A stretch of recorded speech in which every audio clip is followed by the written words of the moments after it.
Moses. Black Moses. Yeah, Bennett's right there. That's right. LAFCO. Yeah, LAFCO, fellas. What's wrong, man? LAFCO. Burning Man 2009 by TAO Ruspoli and the Laughing Mongoose team. So what happened was apparently we got a new bus because they stole it to bring in Atlanta. And you know who you are, Johnny Prophet. I'm gonna put you guys on blast, man, for real. LAFCO first came to Burning Man in 2001 with the LAFCO bus. I had theme camps showing films and video art, and the LAFCO bus has been retired and it's been replaced by the Laughing Mongoose, which is a collaboration between LAFCO and Mangusta Productions, producers of such great films as The Living Wake, Fix, Being in the World, and 2012 Time for Change. Each year, Burning Man, anywhere between 30 and 45,000 people gather in the desert and create a temporary city. And it's a week away from everything that you've seen and you live in the rest of your life. It's all about creativity, generosity, and just being the best of who we are. J'ai perdu ma tête dans la rue Saint-Honoré. J'ai cherché ça et là, je ne l'ai pas trouvé. We try to come every year. Sometimes we think, why are we here? It's dusty. We could be so much more comfortable somewhere else. But after a while, you realize that that's part of it. It's not all about being comfortable. It's about challenging ourselves. It's about pushing ourselves, venture out where other people are afraid to go, and report back. So, coming to you alive from Black Rock City, Nevada, Burning Man 2009.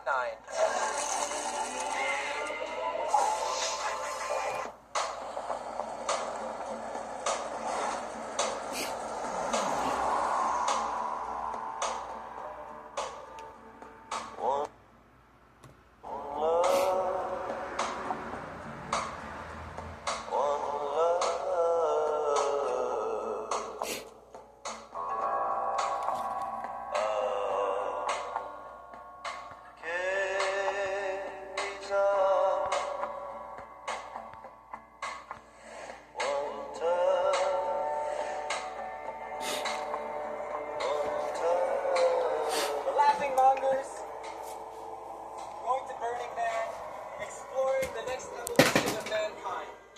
When you go there, everybody is behaving at their most creative, most friendly, most loving, most giving.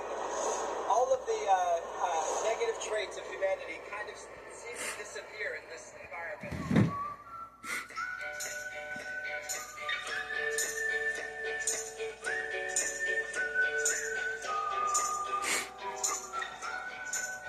Everybody's evolving, everyone's looking and searching, and they're here having a good time, but people are really wanting to grow, and they've understood that it's going to happen from within if we want to make it something universal.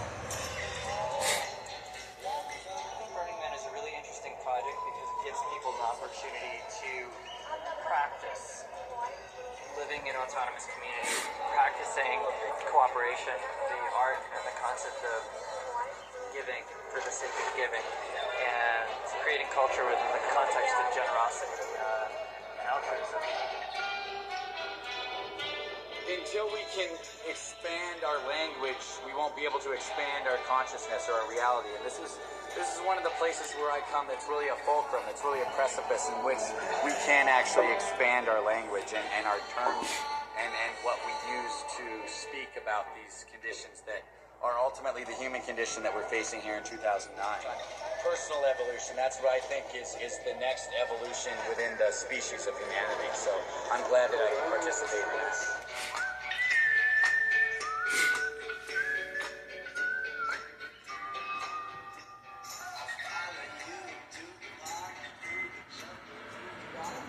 There's a lot of specificness, but a lot of people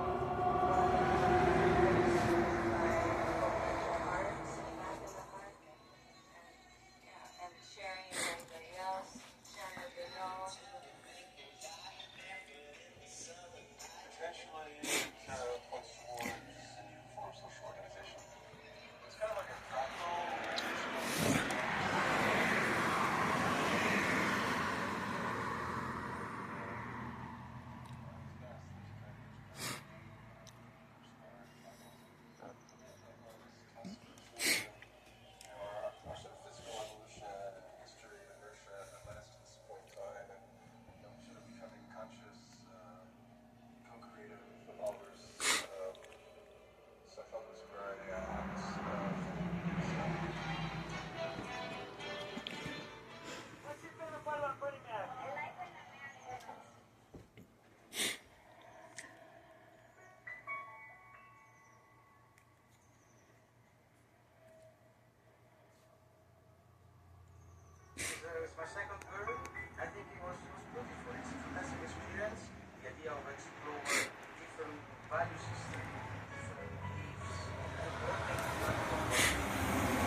stretching your mind. Stretching your mind and be more conscious. Oh shoot! I gotta open this up. Sorry, guys. Sorry. Okay. Oh, there's the Burning Man mobile right there. That's it's a trailer, you know. And yeah. Anyways, oh yeah, that's what he was talking about. Yeah, let me tie this all in, y'all. All right, so this is where I live, y'all. It's Briggs. What's up? Hold on one second. Hold on. Yeah, you wanted to see this, Charlie, last night. You couldn't see it. Yeah. So let's do it next year, maybe. Maybe I'll go do Burning Man. Hopefully. Hopefully we make it to next year. Hopefully. 2, 3, 4. Hot 2, 3, 4. What the hell are we fighting for? That's where I was sitting earlier, Charlie. That's the precipice. This is all damn. Yep. Okay.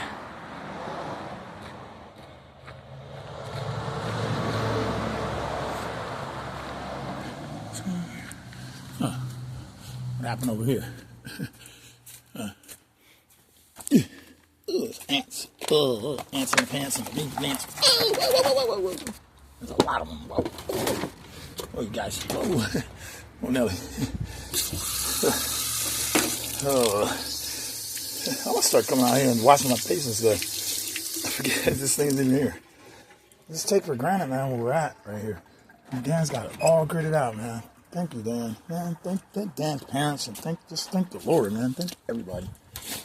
It's like, man, this is like, I just took this not for granted, but just finally settled in, you know. I brought my keys. Yeah, here they are. Slow down. Take it easy. Just stay focused. Yeah, I need to do my laundry today, actually. Not all of it, but I need to not let it pile up at this point. Let's see this. They're still working. Oh, yeah, okay. All right.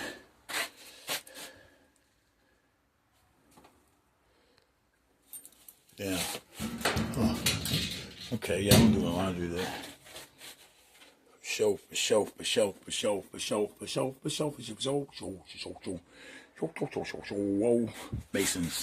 Masons are in. Oh, wait, I need some bags, too.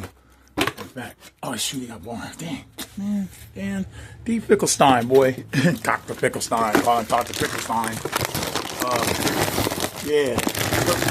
Check this out. T-E-R-P. Tornado. T-O-R-N-A-D-O. Tornado. Turk tornado.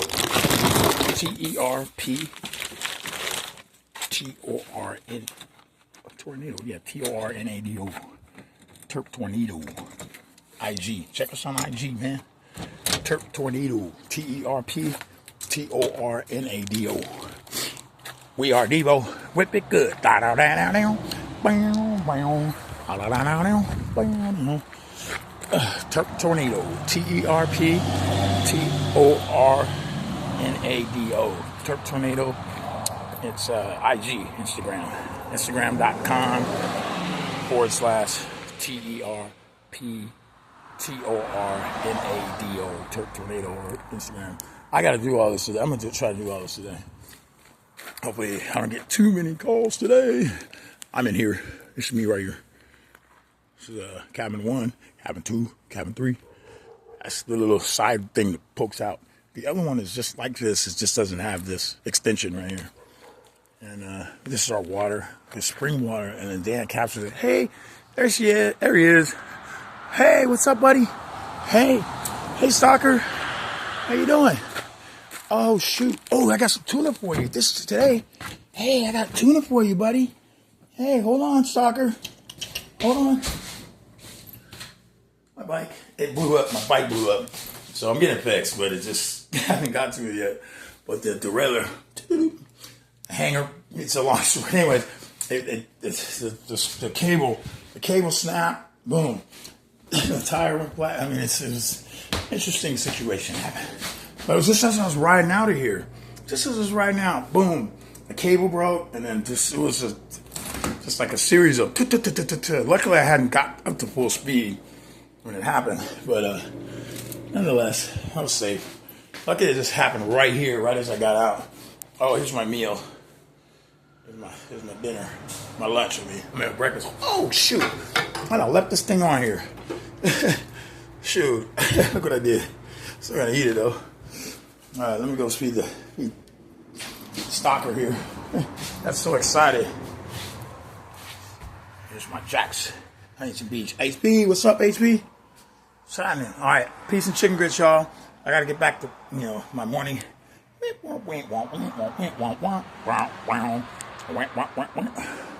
Just my morning, get it all together.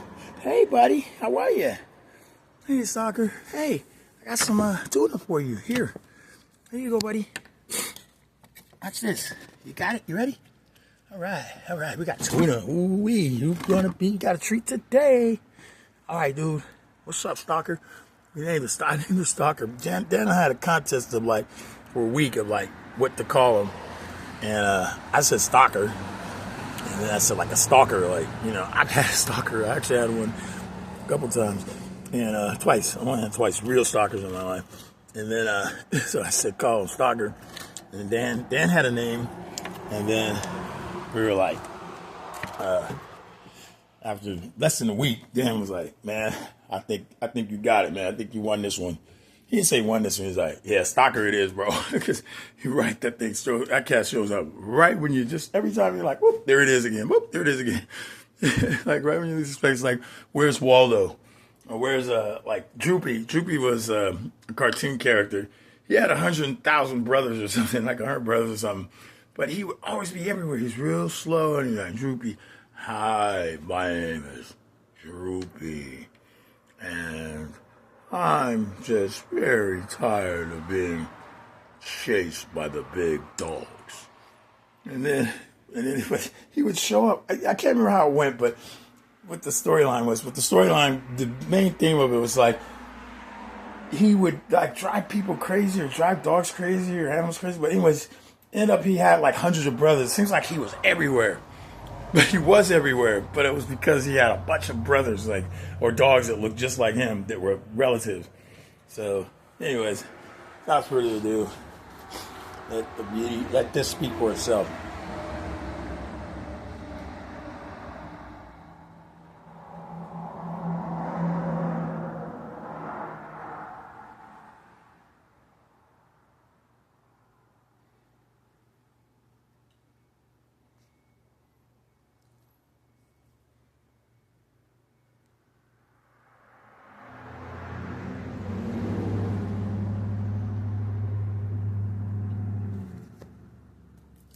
This is where I just moved from, Fullerton.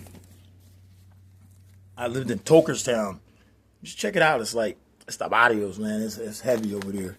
And then you got south of that is south of Anaheim, west. Is that east? I'd be considered East Anaheim.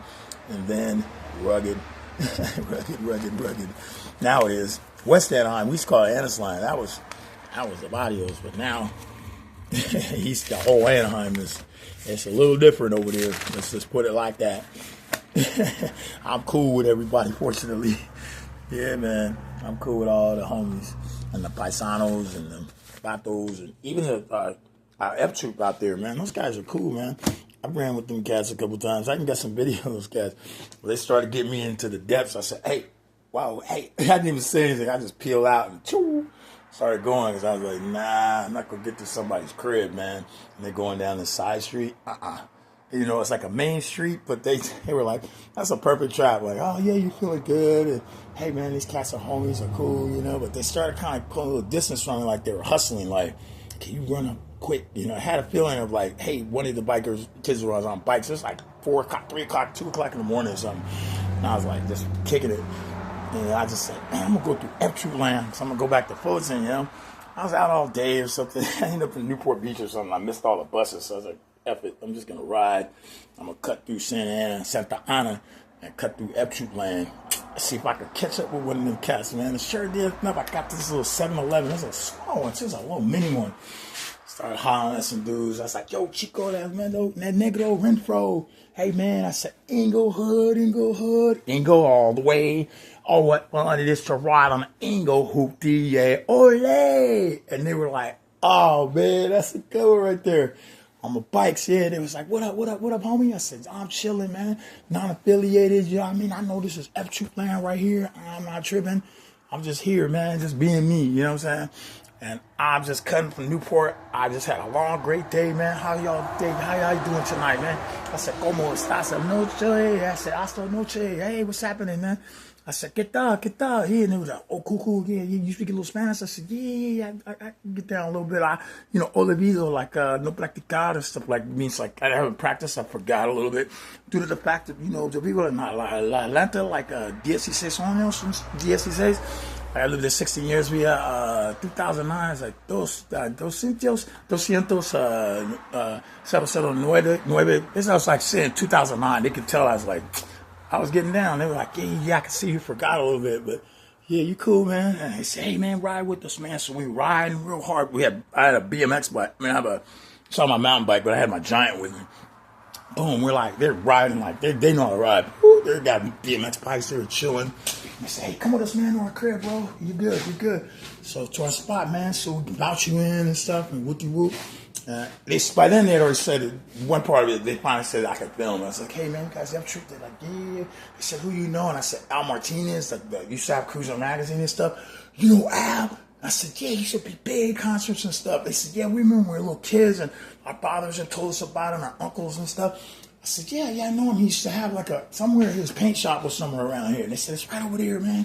That's when they really knew I knew it was up, I said, yeah, I went to Chapman. I graduated from Catella. I went to Linwood High in Linwood. And I went to GAR, Pseudo Sartasia and Norwalk and Hawaiian Gardens. And they were like, oh, yeah. And I said, Bannermount and stuff. And Alondra and Compton right there where K-Dot is from. And they were like, oh, yeah, so you know what's up, man. And that's when they really were like, it's all good, man. I knew it was up because I lived in those areas. I said, I live in Atlanta like 16 years. I told them a little bit about that. And I was like, okay, that's what's up. I said, man, I used to work with Melaman Ace, Alarasa, like Kid Frost, and all these cats. And they were like, damn, I said, Tieta War. Like, they was like, dang, man, you know Tieta War? I said, yeah, Jose Feliciano, who lives in Villa Park. Damn, man, you fucking know everything, man. Everybody. I said, yeah, I'm just a guy, man. You know what I'm saying? I knew Jose because he used to come and buy shoes for me from Sports Bar in Orange, at the Orange Mall. They said, yeah, we know that area over there. Hell yeah. I said, that's y'all's territory too, pretty much. These are F-Troop, man. They are notorious, man, but they're quiet. They're one of the most prolific, I'll say prolific gangs that I know of. They're called F-Troop. And, man, you never hear about them. But those guys are prolific. What they do, they just guard their neighborhood, man. That's it. Their barrio, they just guard it. You don't hear much about them. You don't hear no violence. Crips Bloods, they're boasting. They're like Crip Blood. These guys stay right in Santa Ana, and they do their thing, man. They protect their neighborhood from, like, there's no other gangs I know of in F-Troop. They got a big old territory. Just got a little enclave of Santa Ana, man. And they might even have all of Santa Ana as far as I know. I don't know of any Crips or Bloods or none of that stuff was over there that I know of, that I ever recall. You know what I mean? Maybe now it's different, but I didn't see any while I was over there, like within the last 3 or 4 years. But anyways, I'm not glorifying it, but those cats, they do their thing. I mean, maybe they regulate other people in the neighborhood that are doing foul shit, foul stuff and stuff, but you don't ever hear about them because they're so prolific. They're not in the news. They don't try to like be all this and be all that. They just do their thing, man, in their barrio, man, and they probably simulate when they go out and about, they just be regular, they're not throwing up signs and being all kinds of, some kind of way, and I'm sure they do, I've been to depths, well, yeah, I was, they were cool, though, once they figured out, got to know what I was about and what was going on, they were all good, they're like, F-Troop, man, they had their whole signs, and they had their little stings and stuff, their tats and stuff, they showed me their tats. I was like, that's what's up, man. They asked me, I said, can I film you guys? I won't film your faces. We don't give a fuck, yo. Man, it's like, yeah, man. Because they also got Orange County kind of vibe to them, too. So, they're right by the beach. Newport Beach is just right there, Santa Ana. It's right on the border. So they're not tripping, man. They're right there. They're loving life, man. Loca la vida, man. They was like, hell yeah. Viva la Santa Ana, man. I said, oh, by the way, I said, man, I know a friend. named Alan Santana. He was a boxer and stuff. They go, well, you know who he is? They said, yeah, General Santana's grandson. I said, yep. I said, yep, the same dude. I said, I know him. I said, he, blah, blah, blah, blah, blah. And they knew everything about him and stuff. And I knew I was dropping stuff, science, you know, to let them know. Just dropping math, man, to let's make sure that I'm not bullshitting and lying. I was saying shit before they were saying. They were saying before I said it. So, you know, it's all good, man. But, hey, piece of chicken grits, 22 minutes. That's our number, my brother and I, when we play sports. Not numerology type stuff, not that. All right, piece of chicken grits, y'all. Safe one. All right, one. All right, cuidado, everybody. Cuidado, it means safe. All right, one. La paz, shalom. La paz, peace. We love you. Yahweh is the only way.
Weddings, events.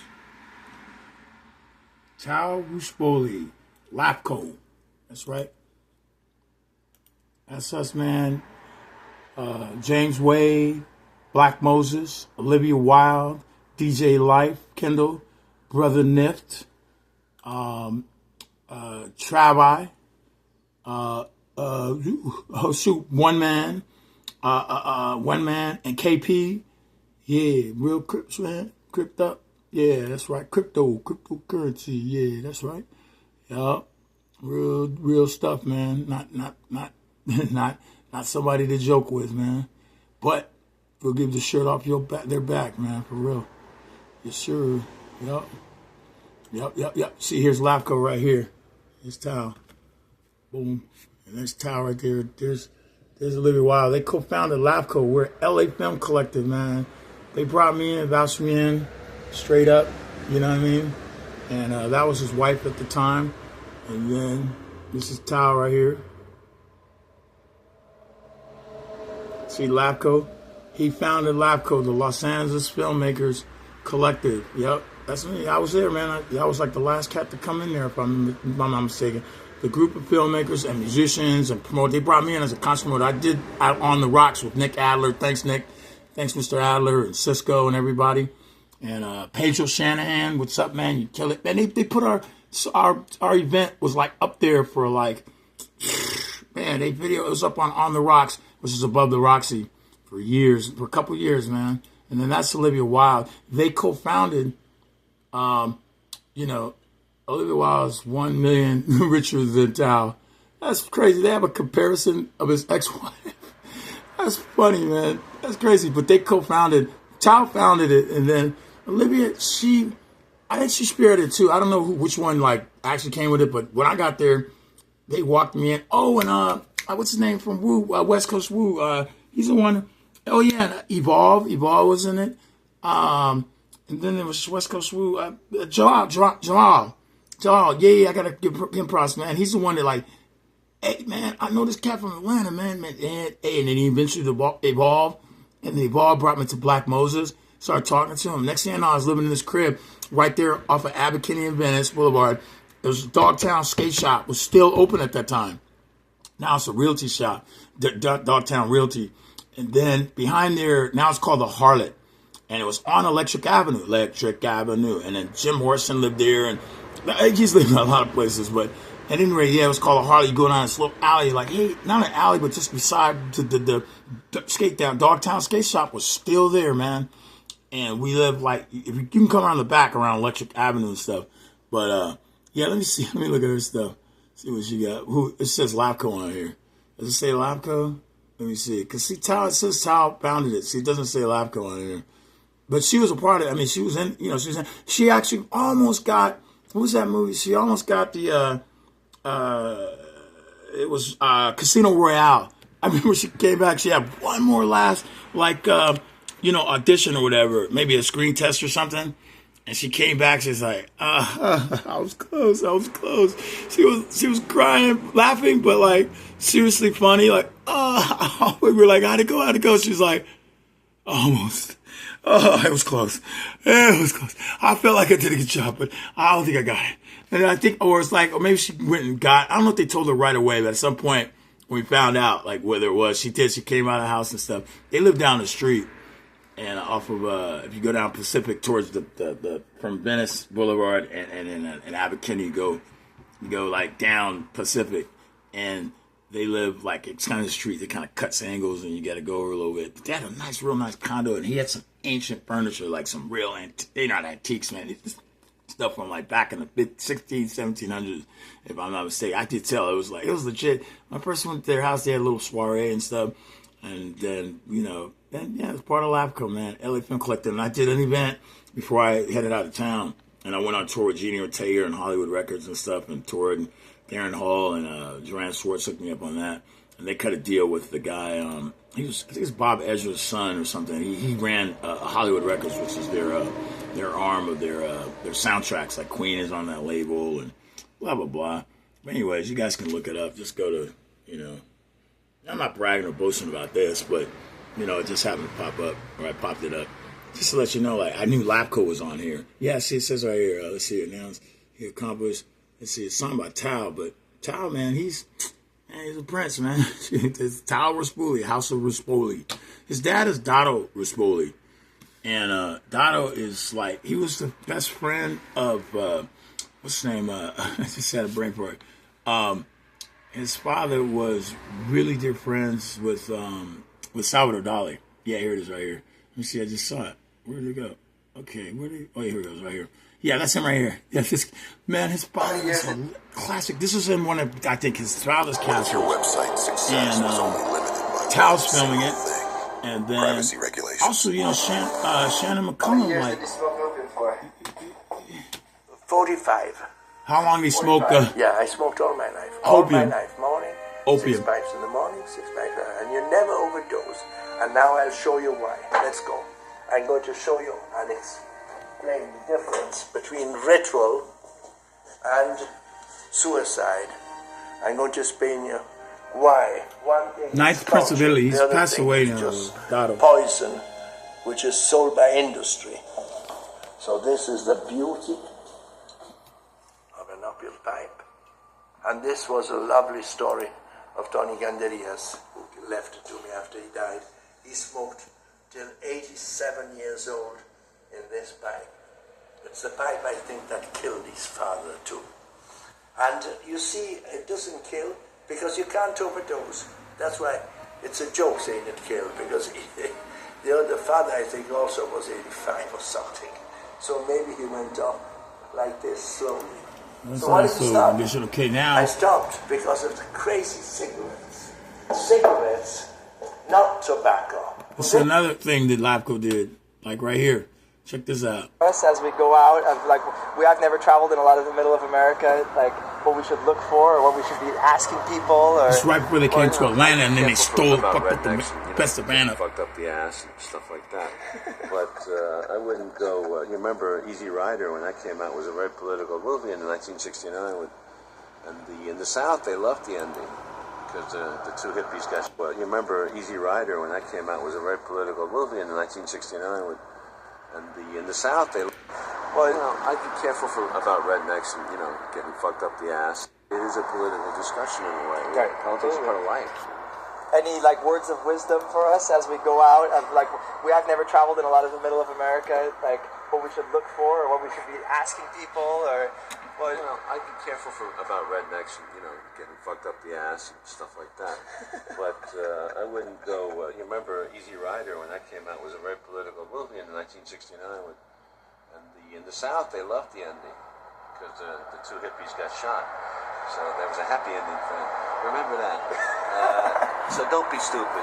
Don't provoke people unnecessarily. You're driving into their town. You're going to change their customs. They're not going to relate to life. A lot of people don't, aren't going to understand what that means. Right. I don't think much of America is that educated. Right. I mean, television keeps you pretty much a captive audience here. American Idol, Do you see yourself as an educator in your films? In a way, partly. Much of America is that educated. Right. Now you're going to change their customs. Wouldn't go. You remember Easy Rider when that came out? It was a very political movie in 1969. In the South, they loved the ending because the two hippies got shot. So there was a happy ending for them. Remember that. So don't be stupid. Don't provoke people unnecessarily. You're driving into their town. You're going to change their customs. They're not going to relate to life. A lot of people don't, aren't going to understand what that means. Right. I don't think much of America is that educated because the two hippies got shot. So there was a happy ending for them. Remember that. So don't be stupid. Don't provoke people unnecessarily. You're driving into their town. You're going to change their customs. They're not going to relate to life. A lot of them. It was a very political movie in 1969. In the South, they loved the ending because the two hippies got shot. So there was a happy ending for them. Remember that. So don't be stupid. Don't provoke people unnecessarily. You're driving into their town. You're going to change their customs. They're not going to relate to life. A lot of people don't, aren't going to understand what that means. Right. I don't think much of America is that educated. Right. I mean, television keeps you pretty much a captive audience here.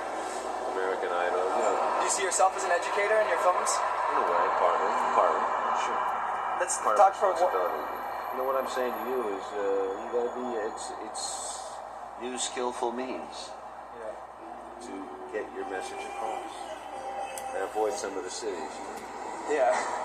Hi, Dad. Could you say a few words Shannon about your new film? McCollum, You just Miles come out with World McCollum. Trade Center a couple of days This ago. right here is it's the most controversial and in a way the least political of your films. Or do you see it as very political?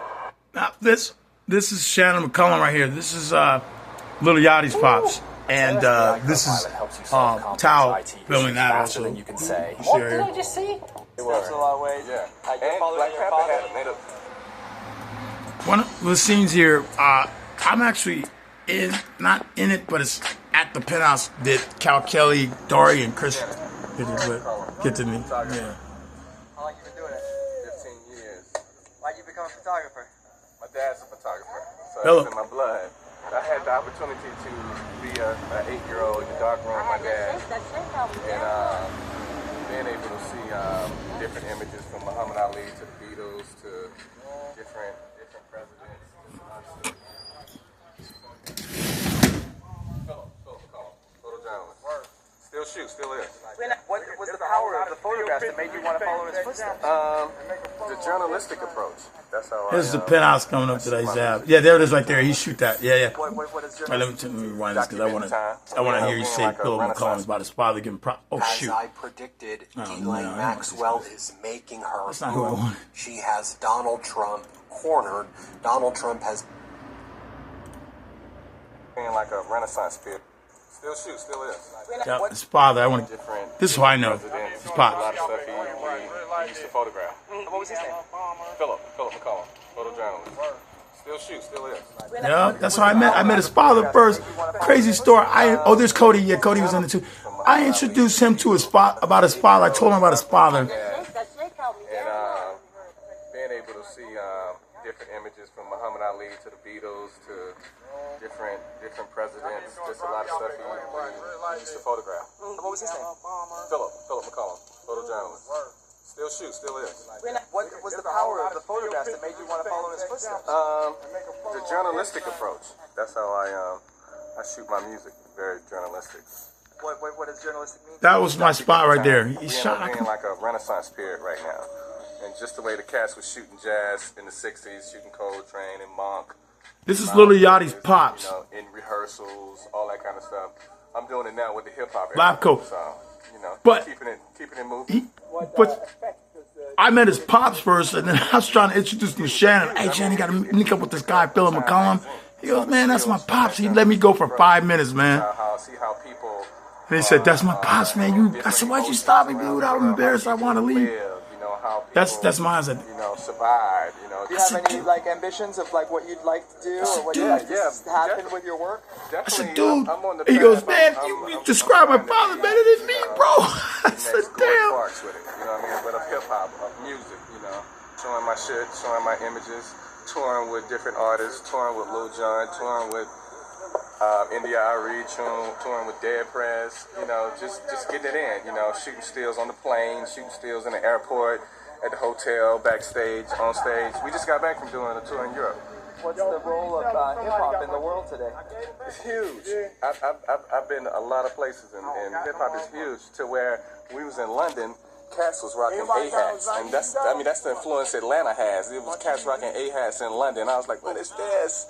You're dealing with a lot of like very kind of artists with a lot of integrity. What do you think of the responsibility of the artist today? I think they have a huge responsibility. I mean, you know, music is powerful, and if you rapping, you know, you got cats that are little seeds that want to emulate you, and you know that you're not realizing what you're saying is something they take into heart, and they rewind and they listen to those lyrics, and they like, yo, I wanna learn how to smoke a blunt like you one day. You know, and that shit ain't even cool. So that's why you should really be conscious of what you rapping about, what you singing about, what you talking about, because people are listening. I think more than anything is I'm trying to show people that there's another side of hip hop, and these cats they really just with what they say they live. You know what I'm saying? They're not just rapping and then cats is going out to live in this big $1 million house and bullshit. You know, these guys live what they talk about, and I can appreciate that. So I try to document their era, their time, preserve that image. And then the last last question, since, you know, I think what we're doing, like with the bus and everything, kind of borrows from the 60s in a way. Dead Friends is following in the Black Panthers, you know, footsteps in a lot of ways. Yeah. You're And following Black your Panther father. and I'm definitely following my father, but and the Black Panthers always kept a photographer around. They always kept a photographer around. So that's how you got all these dope images and people able to really, they had to trust somebody. That's the same thing with artists. You know, they have to trust me to get on the road with them. And when you get that, it's personal. And then I'm getting those images that, you know, that you know, it's so personal that you're like, damn, this is how they get down. So, you know, it's a relationship. You know what I'm saying? Do you think we're living in a time as powerful as the 60s? No. I think we should be, but we're not quite there yet because of now we're a little lost, you know what I'm saying? So that's why the power what Dead Friends is doing is so important because we're so scattered. We want to wear bling. We want to, you know, drive $50,000 cars and live in the hood, you know, and not have bank accounts, check accounts. They keep all your cash in your pocket, you know, don't know how to invest. You know what I'm saying? So these are things that we need to get to our people so they'll know that you don't have to spend everything in your pocket. You know, save some of that. You know, put some up for your kids. And that's what it is. You know what I'm saying? So that's what my whole movement is about. I'm doing it through photography. I'm leaving my kids my shit of 15 years, probably 20, 30 by the time they get old and I'm gone. You know what I'm saying? It's going to be that powerful. You got kids? Yes. How old are they? 15, 9, and 3.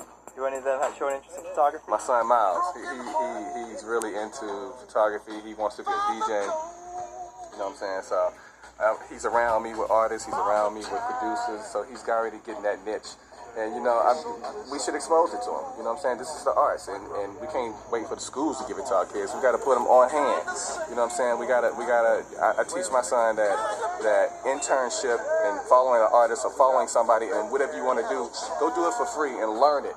You know what I'm saying? And then nobody can take that from you once you know it. The arts is a universal language. So he's already getting that niche. And, you know, 9 and 3. Do any of them have... The whole movement is about. I'm doing it through photography. I'm leaving my kids my shit of 15 years, probably 20, 30 by the time they get old and I'm gone. You know what I'm saying? It's going to be that powerful. You got kids? Yes. How old are they? 15, 9, and 3. Do any of them have shown interest in photography? My son Miles, he's really into photography. He wants to be a DJ. You know what I'm saying? So my shit of 15 years, probably 20, 30 by the time they get old and I'm gone. You know what I'm saying? It's going to be that powerful. You got kids? Yes. How old are they? 15, 9, and 3. Do any of them have shown interest in photography? My son Miles, he's really into photography. He wants to be a DJ. I get nervous. You know what I'm saying? I want to get this It's going to be picture. that powerful. You got kids? Yes. How old are they? 15, 9, and 3. Do any of them have shown interest in photography? My son Miles, he's really into photography. He wants to be... Charlie, peace.